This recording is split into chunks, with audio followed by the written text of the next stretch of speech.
बिस्मिल्लाहिर्रहमानिर्रहीम। Second year students, exercise 6.7 anti derivative में हम लोग डिस्कस कर रहे हैं और ये एक्सरसाइज है हमारी इंटीग्रेशन बाय पार्ट्स की। लास्ट टाइम हम लोग जो है वो इस एक्सरसाइज में जो डिस्कस कर रहे थे वो हमारे पास था क्वेश्चन नंबर 3 का पार्ट 12 था। क्वेश्चन नंबर 3 पार्ट 12 ये था integral of e to the power 3x sine 2x dx। ठीक है, तो यहाँ पर जो एक्सपोनेंशियल की पावर थी वो 3x थी और साइन जो है वो 2x था। क्यों बता रहा हूँ ये आपको, देखिए एक सॉल्व एग्जांपल है ये। इस एक्सरसाइज से पहले वहाँ पर अगर आप देखेंगे ना तो यहाँ 3 के बजाय क्या लिखा है, लेटर a लिखा है। ठीक है, यानी कोफिशिएंट x का जो है वो 3 के बजाय a कर दिया है और 2 की जगह जो है वो यहाँ पर b लिखा है। ठीक है, तो बिल्कुल उसी तरीके से होगा जैसे अभी हमने पार्ट 12 किया है। ठीक है, प्रीवियस लेक्चर में, तो बिल्कुल पार्ट 12 की तरह बेटे इसको ज़रूर कर लीजिएगा, इसको ज़रूर कर लीजिएगा, आ सकता है ये क्वेश्चन भी। ठीक है ना, वही क्वेश्चन है जो हमने लास्ट टाइम किया है, सिर्फ ये है कि जनरल फॉर्म में। यहाँ 3x था तो ax दे दिया, यहाँ 2x था तो bx जो है वो दे दिया। तो ये ज़रूर कर लीजिएगा, ये लास्ट टाइम में अपने लेक्चर में लास्ट में शायद बताना भूल गया था। आज हम पार्ट 13 से जो है वो कंटिन्यू करेंगे, बस 2 पार्ट रह गए इस क्वेश्चन के और उसके बाद फिर आगे प्रोसीड करेंगे। तो कुछ स्टेप बेसिक्स मैंने कर दिए, उसको मैं एक्सप्लेन कर देता हूँ और उसके बाद उसी को आगे प्रोसीड करते हैं। देखो यहाँ पर सबसे पहले अपने क्वेश्चन को आई से रिप्रेजेंट कर दिया, उसके बाद इंटीग्रेशन बाय पार्ट का फार्मूला इस्तेमाल होना है। तो इंटीग्रेशन बाय पार्ट का फार्मूला मेंशन कर दिया, u इंटू वी का फार्मूला इंटीग्रेशन के लिए। अब इसमें हमें सपोज करना होता है कि u और v, तो इसमें एक्सपोनेंशियल कभी भी आ जाएगा आपके क्वेश्चन में, तो एक हमेशा उसूल याद रख लीजिए कि एक्सपोनेंशियल को आप v सपोज करोगे। ठीक है, और ट्रिग्नोमेट्रिक को जो है वो हम u सपोज करेंगे। उसकी वजह मैं आगे चल के अभी आपको बता भी दूंगा, बल्कि प्रीवियस क्वेश्चन में भी आप देख चुके होंगे। आपको पता है इस पर इंटीग्रेशन बाय पार्ट जो लगेगी वो 2 दफ़ा लगेगी। एक दफ़ा इंटीग्रेशन बाय पार्ट लगाओगे ना तो क्या होगा, ये कॉस जो है वो साइन में चला जाएगा और उसके बाद जब दोबारा इंटीग्रेशन बाय पार्ट लगाओगे तो साइन वापस कॉस में आ जाएगा। तो ये आपका क्वेश्चन रिपीट हो जाएगा। जिसकी जगह आप आई पुट करोगे तो क्वेश्चन वापस जो है वो सिमट जाएगा और दोबारा से जो है आसानी से वो सॉल्व हो जाएगा। बात समझ में आ रही है? तो ये इस वजह से जो है यहाँ पर ट्रिग्नोमेट्रिक फंक्शन में हम क्या करेंगे कि जो ट्रिग्नोमेट्रिक फंक्शन है इस क्वेश्चन में उसको u सपोज करेंगे। तो अब यहाँ पर हमने u सपोज कर लिया cos 3x को और v सपोज कर लिया e to the power minus x को, और डाटा मैंने पुट कर दिया इंटीग्रेशन बाय पार्ट के फार्मूले में। लेफ्ट हैंड साइड पर डायरेक्ट मैंने लेटर आई लिख दिया है, u और v की वैल्यू पुट करने की ज़रूरत नहीं है। कर देंगे तो अगले स्टेप में फिर आई लिखना शुरू कर देंगे, सपोज इसीलिए किया था अपनी सहूलत के लिए। तो यहाँ पर देख लीजिए, जब मैंने डाटा पुट कर दिया है तो अब ये आगे सिंप्लीफिकेशन क्या हुई है इसको ज़रा बेटे आप लोग देख लो। देखो सबसे पहले cos 3x as it is आया, e to the power minus x का इंटीग्रल होगा e to the power minus x. अब आपको पता है कि जब एक्सपोनेंशियल फंक्शन को इंटीग्रेट करते हैं तो फिर उसकी पावर का जो डेरिवेटिव होता है वो डिनोमिनेटर में लिखना होता है। ठीक है ना, तो माइनस एक्स का डेरिवेटिव क्या हो जाएगा, -1 हो जाएगा। तो ये मैंने यहाँ पर e to the power minus x का इंटीग्रल लिखा, e to the power minus x over -1। Minus की साइन आई, उसके बाद cos 3x का डेरिवेटिव, तो cos का डेरिवेटिव माइनस साइन होता है। ठीक है ना, तो cos 3x का डेरिवेटिव हो जाएगा माइनस साइन 3x। उसके बाद उसके एंगल का डेरिवेटिव लोगे तो वो साथ जो है वो 3 आ जाएगा। तो इन शॉर्ट cos 3x का जो डेरिवेटिव होगा वो होगा -3 sin 3x। साथ e to the power minus x का इंटीग्रल है, तो e to the power minus x का integral e to the power minus x होगा और फिर उसकी पावर का जो डेरिवेटिव है वो डिनोमिनेटर में आ जाएगा। इन द नेक्स्ट स्टेप अब ये e to the power minus x divided by -1, तो इसको क्या लिखोगे, minus e to the power minus x लिख दोगे। ये ऐसे ही है ना कि जैसे a डिवाइडेड बाय -1 हो, तो अगले स्टेप में आप उसे क्या लिखोगे, -a लिख दोगे ना। तो यहाँ पर ऐसा ही हो रहा है, e to the power minus x -1 से डिवाइड हो रहा है, तो ये आप लिखोगे -e to the power minus x. लेकिन अगर आपने ये ब्रैकेट ना लगाया तो इसका बिल्कुल मतलब बदल जाएगा कि cos 3x में से एक्सपोनेंशियल फंक्शन सब्ट्रैक्ट हो रहा है, जबकि ऐसा नहीं है। cos 3x इस एक्सपोनेंशियल फंक्शन से मल्टीप्लाई हो रहा है, इसलिए बहुत केयर की ज़रूरत है। ठीक है, तो ये ब्रैकेट लाजमी जो है वो लगेगा। उसके बाद हमारे पास जो है ये देखिएगा, ये माइनस एज इट इज़ आया, ये माइनस एज इट इज़ आया। ये दोनों माइनस जो थे ना, ये माइनस माइनस क्या हो जाएगा, डायरेक्ट कर दें इसको, माइनस माइनस प्लस कर दें और 3 को जो है वो मैं बाहर ले आऊँ। ठीक है, तो ये हमारे पास यहाँ पर ये वाला माइनस एज इट इज़ है, ये अंदर वाले माइनस तो माइनस माइनस प्लस हो जाना है ना, तो इसको तो भूल जाएं आप। तो 3 को मैं जो है एज अ कोफिशिएंट बाहर ले आया।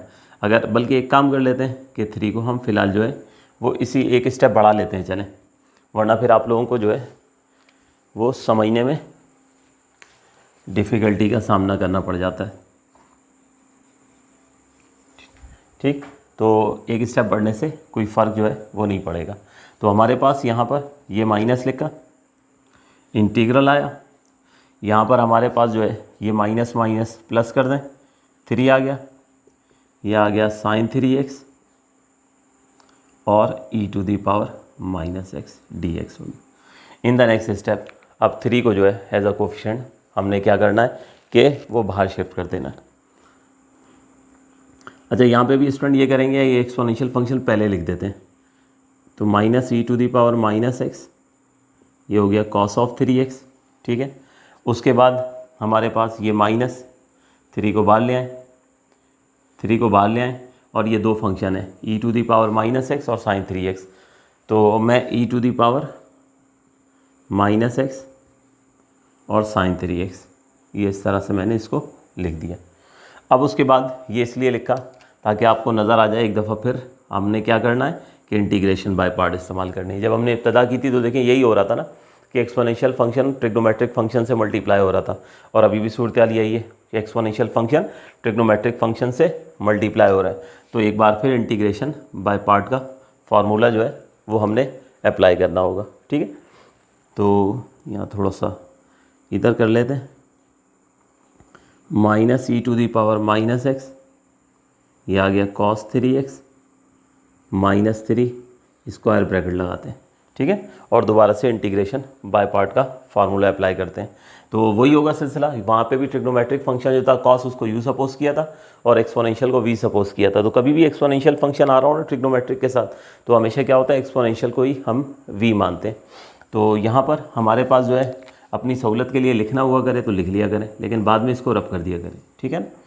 तो ये देखिए सबसे पहले u एज इट इज़ आया, इंटीग्रल हो जाएगा e⁻−x का, इंटीग्रल हो गया e⁻−x माइनस होल इंटीग्रल हुआ, ये हो जाएगा derivative of sin 3x, integral हो जाएगा e⁻−x होल इंटीग्रल होगा और ये स्क्वायर ब्रैकेट क्लोज हो गया। यानी सिंपल हमने इस हिस्से पर एक दफ़ा फिर इंटीग्रेशन बाय पार्ट अप्लाई कर दिया। तो आगे फिर मज़ीद सिंप्लीफिकेशन के स्टेप्स हम लोग कर लेते हैं।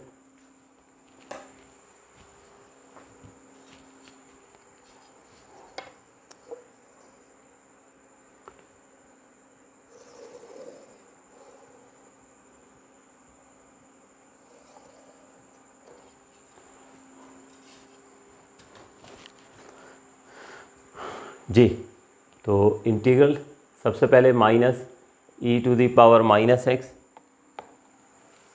cos 3x -3 आया। अब आ जाए स्क्वायर ब्रैकेट में, ठीक है। अब स्क्वायर ब्रैकेट में वर्किंग हो रही है, बहुत ध्यान से जो है आप लोगों ने समझना है। मैं पहले इस हिस्से की बात कर रहा हूँ, ठीक है। sin 3x आना है बेटे as it is, sin 3x as it is. फिर उसके बाद e⁻−x का इंटीग्रल, तो e⁻−x का इंटीग्रल हो जाएगा e⁻−x और फिर उसकी पावर का डेरिवेटिव आ गया डिनोमिनेटर में, ठीक है। फिर माइनस की साइन आएगी। अब यहाँ से इसको रब करते हैं और अब हम आ रहे हैं इस हिस्से पे, ठीक है, इस हिस्से पे आ रहे हैं। तो माइनस इंटीग्रल आएगा। सबसे पहले हमारे पास जो है sin 3x का डेरिवेटिव, ठीक है। तो sin 3x का डेरिवेटिव हो जाएगा cos 3x और साथ एंगल का डेरिवेटिव आ जाएगा 3, ठीक हो गया। e⁻−x का इंटीग्रल, e⁻−x का इंटीग्रल, तो ये हो जाएगा e⁻−x और उसके बाद उसकी पावर का डेरिवेटिव माइनस। तो ये इस तरह से बेटे हमने इंटीग्रेशन बाय पार्ट का फार्मूले में सिंप्लीफिकेशन कर दी। नेक्स्ट स्टेप है -e⁻−x cos 3x हो गया -3। हमारे पास यहाँ पर ये sine 3x as it is आया। e to the power minus x को जब -1 से डिवाइड करेंगे तो क्या हो जाएगा, minus e to the power minus x. उसके बाद ये माइनस माइनस प्लस कीजिए, ठीक है, माइनस माइनस प्लस कीजिए और 3 को भी बाहर ले आइए, तो ये हो जाएगा integral of cos 3x multiply by e to the power minus x d x, और स्क्वायर ब्रैकेट फिर क्लोज हो गया। अच्छा, इसको अगर आप e to the power minus x को जो है ओवर -1 को माइनस लिख दें तो माइनस फिर आपको बाहर ही शिफ्ट कर देना है, तो इस स्टेप में ही जो है वो आप माइनस कर देंगे तो एक ही बात है, ठीक है। लेकिन अगर आप इसको लिखते हो अगले स्टेप में minus of e to the power minus x, तो वो माइनस बाहर ही लेकर जाएंगे तो प्लस ही हो जाना है, तो उसमें कोई परेशान होने की ज़रूरत नहीं है कि सर ने वहाँ तो डायरेक्ट कर दिया था और यहाँ पे स्टेप्स किए हैं, ठीक है, तो इससे कोई फ़र्क नहीं पड़ता, एक ही बात है। अब उसके बाद अगले स्टेप में इंटीग्रल जो है ये हो जाएगा minus e to the power minus x cos of 3x minus 3 times of. अब मैं यहाँ सिर्फ अरेंजमेंट्स कर रहा हूँ, ये minus e to the power minus x को साइन 3x से पहले लिख रहा हूँ, तो minus e to the power minus x ये हो गया साइन 3x, और उसके बाद ये हो गया +3, और यहाँ पे भी एक्सपोनेंशियल फंक्शन को मैं पहले लिख रहा हूँ e to the power minus x into cos 3x। लीजिए, अब स्टूडेंट्स जस्ट क्या करेंगे कि ये स्क्वायर ब्रैकेट ये ओपन करना है, ये -3 के साथ इन दोनों टर्म्स को हम जो है वो मल्टीप्लाई करेंगे, तो इंटीग्रल ये हो गया minus e to the power minus x cos 3x, उसके बाद minus minus plus 3 times of e to the power minus x sine 3x, और -3 + 3 से मल्टीप्लाई होगा -9 times of e to the power minus x cos 3x। ये हो गया solve. और अब ये देख लीजिए कि आखिर में e to the power minus x cos 3x, और यही आपका क्वेश्चन था। तो ये जो हम क्वेश्चंस कर रहे हैं इसमें क्या हो जाता है, वापस एक वक्त आता है ना, 2 दफ़ा जब आप इंटीग्रेशन बाय पार्ट अप्लाई करते हो तो वो वापस एग्जैक्टली आपका क्वेश्चन आ जाता है। तो जब वो वापस क्वेश्चन आ जाता है तो उसकी जगह ये इनिशियल सपोजिशन जो हमने आई की होती है वो हम जो है वो सब्स्टिट्यूट कर देते हैं। तो यहाँ से मैं फ़िलहाल अब ये u और v भी रब कर दूँ, आप लोग नोट ना कर लीजिएगा, ठीक है। तो यहाँ पर अब क्या करेंगे कि integral of e to the power minus x cos 3x, इसकी जगह हमने आई पुट कर देते हैं जो इनिशियल सपोजिशन थी, तो इंटीग्रल हो जाएगा minus of e to the power minus x cos 3x plus 3 into e to the power minus x sine 3x minus 9 times of integral. तो अब ये 9 टाइम्स ऑफ इंटीग्रल इस तरफ ले आए, तो i प्लस 9i हो गया minus e to the power minus x cos 3x plus 3 times of e to the power minus x sine 3x। तो लेफ्ट हैंड साइड पर तो 9i प्लस i ये हो गया 10i, ठीक हो गया। राइट हैंड साइड पर आ जाएं तो e to the power minus x, ठीक है, हम कॉमन निकाल लेते हैं, e to the power minus x common निकालें, e to the power minus x common निकालना है तो ये माइनस कॉस 3x बचेगा, ठीक है, माइनस कॉस 3x। इसी तरीके से यहाँ से भी e to the power minus x common निकाल लिया तो ये बचेगा 3 times of sine 3x। In the next step अब इस 10 को क्रॉस मल्टीप्लाई करके हम उधर ले जाएं तो इंटीग्रल हो जाएगा e to the power minus x over 10 हो गया, ठीक है, और ये हमारे पास minus cos 3x plus 3 times of sine 3x, ठीक है। अगले स्टेप में आप चाहें तो 3 sign 3x minus cos 3x से पहले लिख दें तो आंसर मिल जाएगा, वरना आप यहाँ पर भी छोड़ सकते हैं। तो उम्मीद है आप लोगों को समझ आ गया होगा बेटे, इसको ज़रा क्विकली जो है आप लोग नोट कीजिए, फिर एक पार्ट रह गया उसको हम फर्दर प्रोसीड करते हैं।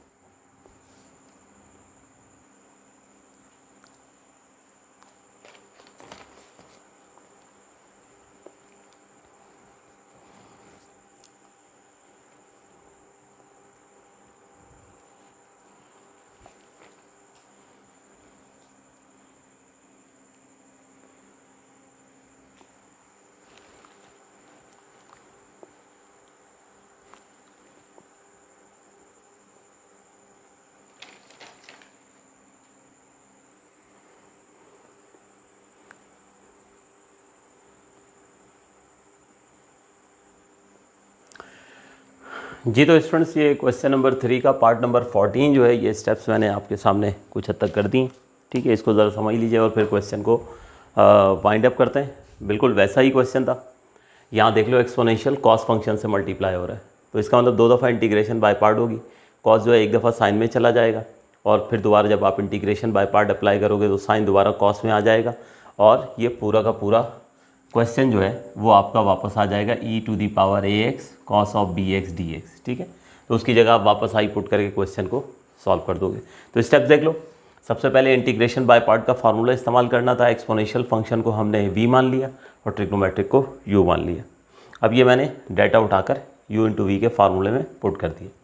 तो समझिए cos bx as it is आ गया, e⁴ax का इंटीग्रल हो गया e⁴ax।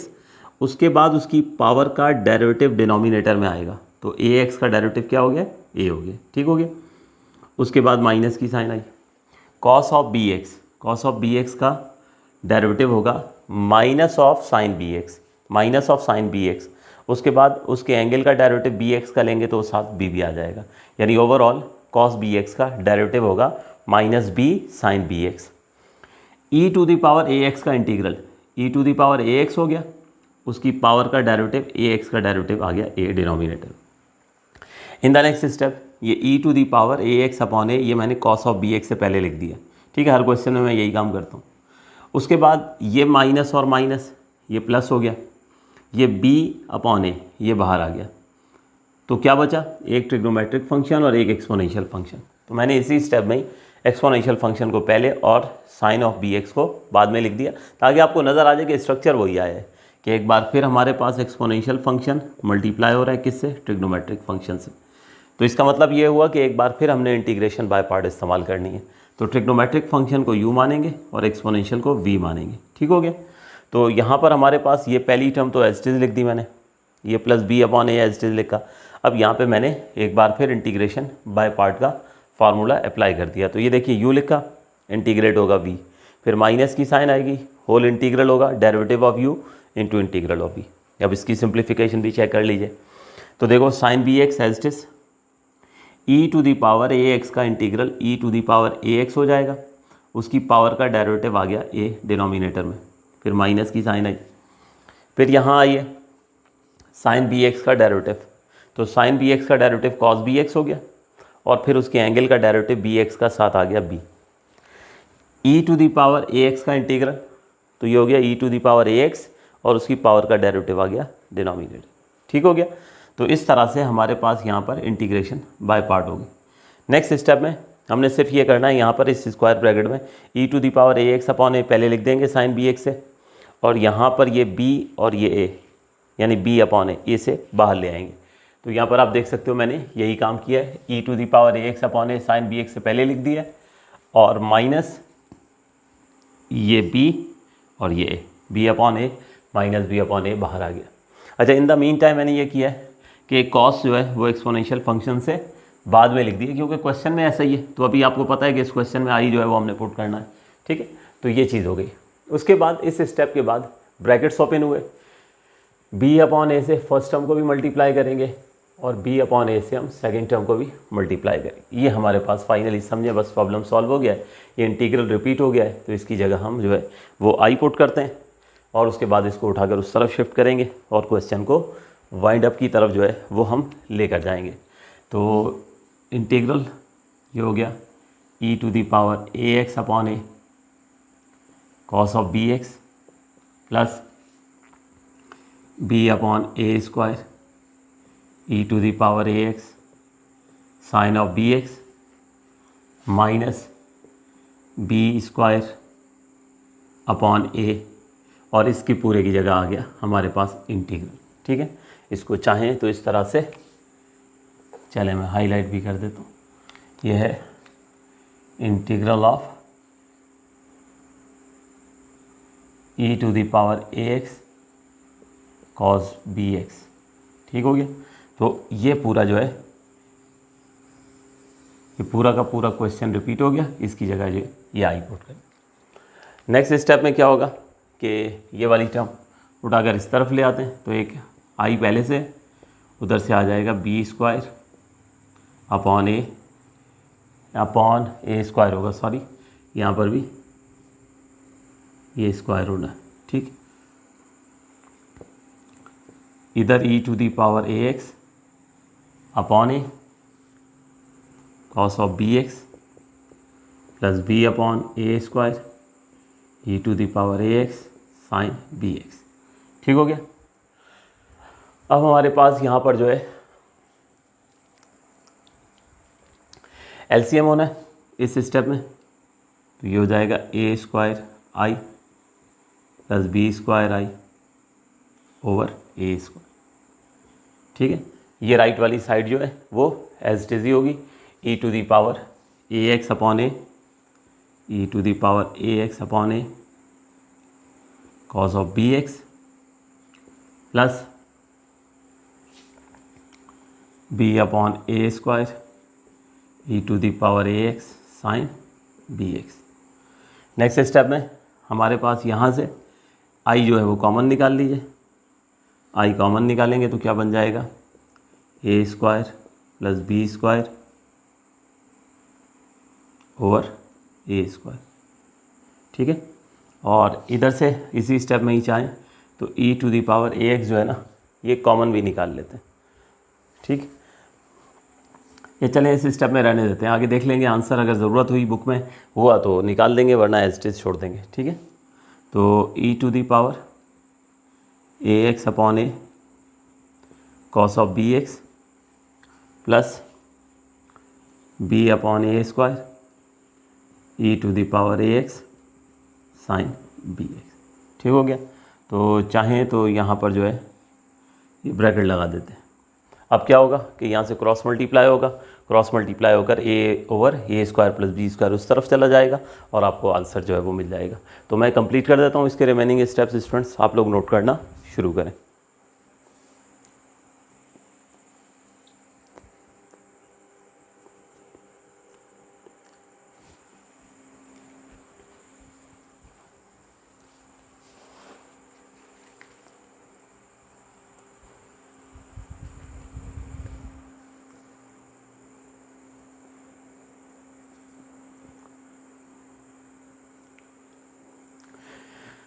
जी तो स्टूडेंट्स होप सो आप लोग जो है वो इसको नोट कर चुके होंगे। एक स्टेप मैंने उसके बाद जो है वो और कर दिया कि ये a square plus b square over a square इसको क्रॉस मल्टीप्लाई करके उस तरफ ले गया हूँ, ठीक है। अब 2-4 और स्टेप्स होंगे थोड़ा सा, ताकि आंसर मोस्ट सिंप्लीफाइड फॉर्म में आ जाए, तो वो मैं स्टेप्स आपके सामने जो है वो कर देता हूँ, ताकि एग्जैक्टली आंसर वही आ जाए जो मोस्ट सिंप्लीफाइड फॉर्म में है और आपकी बुक में मौजूद है, ठीक है।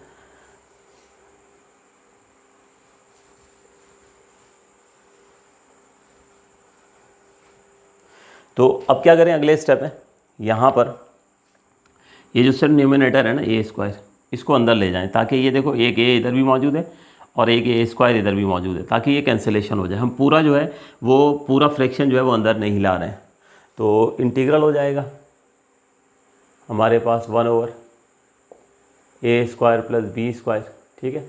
सिर्फ ए स्क्वायर को हम ले जाएंगे और ए स्क्वायर को हम मल्टीप्लाई करेंगे e to the power a x upon a cos of b x से, और फिर ए स्क्वायर को हम मल्टीप्लाई करेंगे b upon a square e to the power a x sine b x, ठीक है। तो सिंपल ब्रैकेट्स ओपन कर दिए हमने। अब अगले स्टेप में क्या होगा बेटे कि यहाँ पर ये देखो ए स्क्वायर से पूरा पूरा कैंसिल हो जाएगा और यहाँ पर जो है वो ए से ए की एक पावर कैंसिल होगी, ठीक। तो हमारे पास जो बच जाएगा इंटीग्रल ये हो गया 1 over a square plus b square, ये हो जाएगा a e to the power a x cos of b x plus b e to the power a x sine b x.